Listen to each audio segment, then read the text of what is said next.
What's going on, stackers? So in this video I'm going to share with you a non-designer's guide to pairing fonts.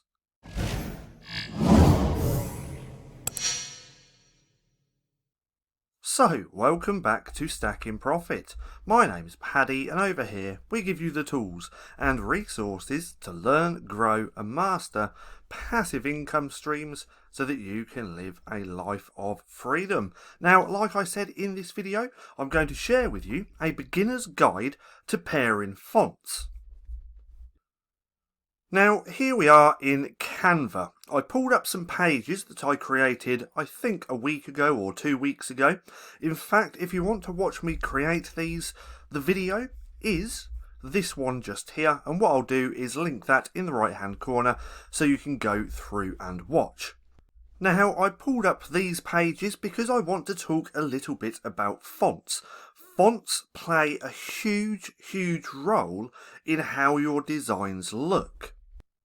And having an understanding on how to pair fonts together will have you creating a lot better quality books. So what I'm going to do in this video is just share with you a couple of different resources that you can go to learn about font pairing, because once you understand font pairing, again, you can make some really nice designs, especially if you pay for your own fonts.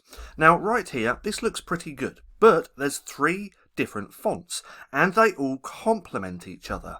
This first one is Ask Why. This second one is Open Sans Extra something, and then this third one is Arcados. So together these look pretty good.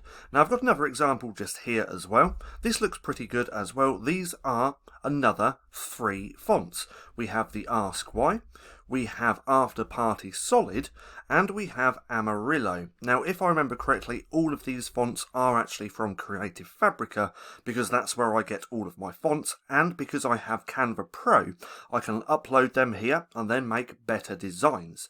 But understanding font pairings is an absolute must if you want to get better at designing.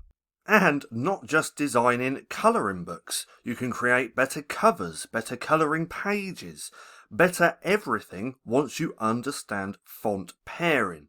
Now, because of that, let me share the resource that I want to share with you.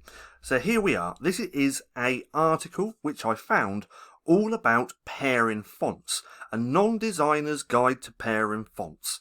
This is absolutely perfect for beginners, and they have some really great points that you should read. So what I'm going to do is link this article down in the description below so you can come through and have a little read, get a better understanding of how to pair fonts and how to make things look good. Because remember, if you constantly try and improve and get better at designing, you're going to make more money. Now, let's read a little bit of this. If you think learning, or let me start again, sorry. If you think learning how to combine fonts is a skill needed only for designers, think again. Whether you're creating a presentation, typing a document, or redesigning your resume, you're making decisions about what fonts would look best together and in what sizes. Choosing the right fonts for your design can mean the difference between compelling, attractive design and a boring, lifeless one. So let me say that again. Choosing the right fonts for your design can mean the difference between a compelling, attractive design and a boring, lifeless one. Designing and your fonts, or should I say your fonts, play a huge role in how your designs look. Now, just think about how many times you've gone to the trouble of choosing something other than the default Times New Roman or Arial for your projects. This is because fonts matter in the overall visual impact of your design. Each communicates a very different and distinct message on its own. To help improve the quality of your designs and the impact of the message is contained within them. We've created a handy guide to pairing fonts that will save you a lot of unnecessary headaches. Now come through, read all of this because they have some really great points and it's going to help you create a lot better designs. Let's have a little quick through this because I want to share this with you, and then I also have something else that you're going to benefit from which I want to share nearer the end of the video. Now, first one, the first point is combined a serif with a sans serif. So if we look here, we can see it looks so much better. This is no-go. This doesn't really look that great, but having a serif and a sans serif together looks pretty good. Now we can read this as well, but I'm not going to. If you want to read it, come through. Again, the link is in the description and down below.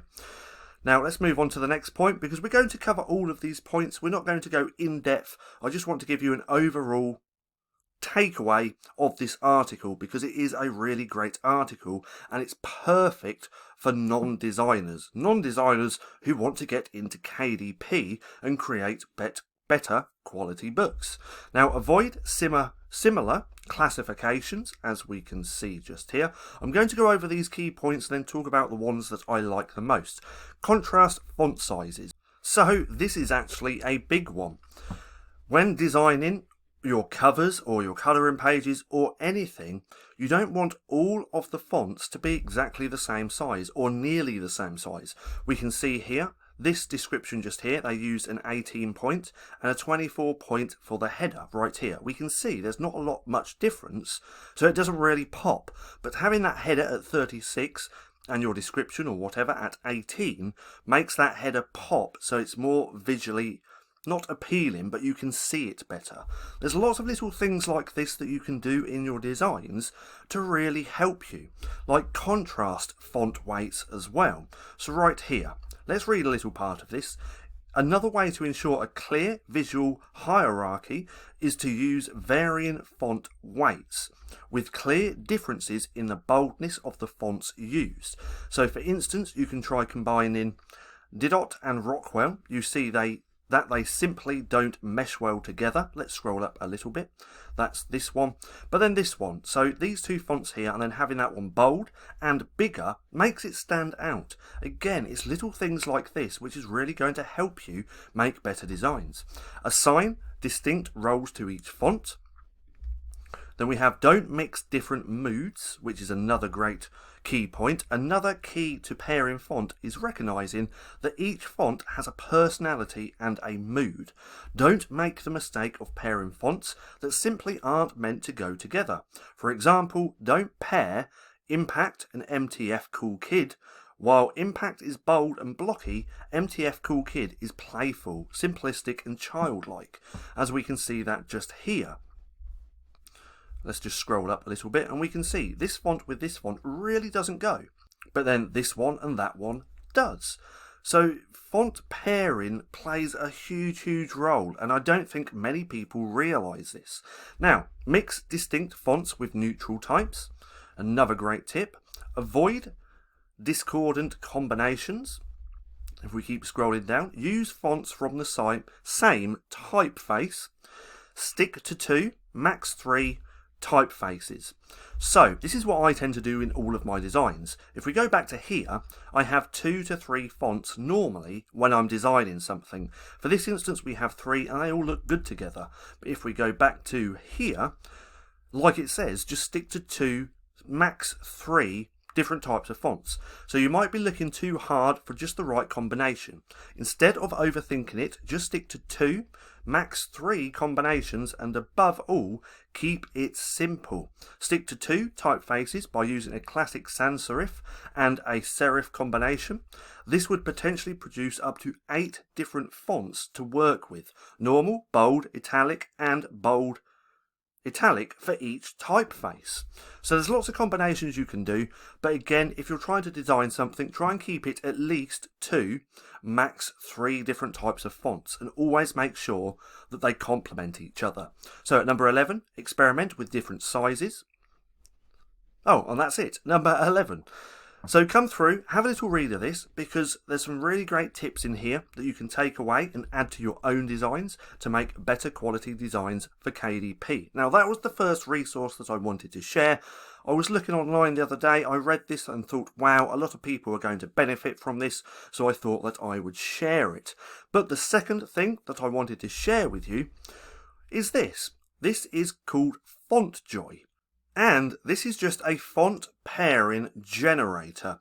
So with this, we can come in, play around with it, and we can just keep kicking. No, keep.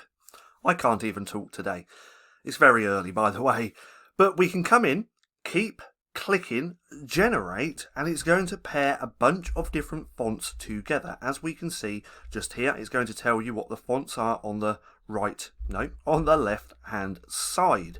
Now if we click generate, it's going to generate new different font pairings. Right here we have this one, then we have this one, and then this one. Now if we click generate again, it's going to generate new different fonts. So if you're really struggling to understand and grasp the concept of pairing fonts together to make them look good, come through and play around with this tool.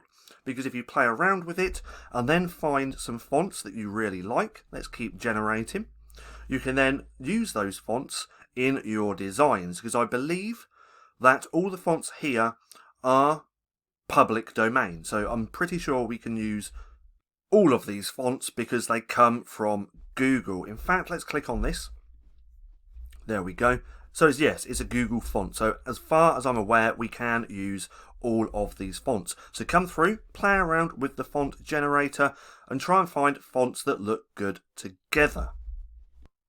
And if you want to know how it works, we can click right down here, go through and have a little read. How it works, font pairing in design, font pairing with machine learning.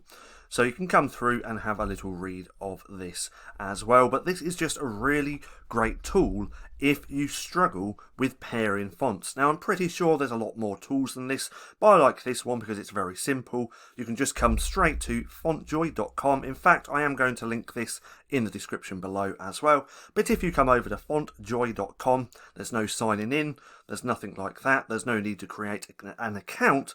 We can just simply keep clicking generate.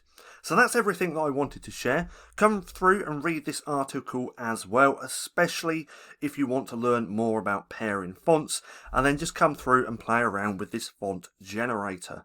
Now, I hope you enjoyed the video. If you did, don't forget to give me a thumbs up. Also, go hit subscribe and hit that little bell icon so you can be notified for any further videos. That being said, I've been Paddy, this has been Stacking Profit, and I'll see you again soon.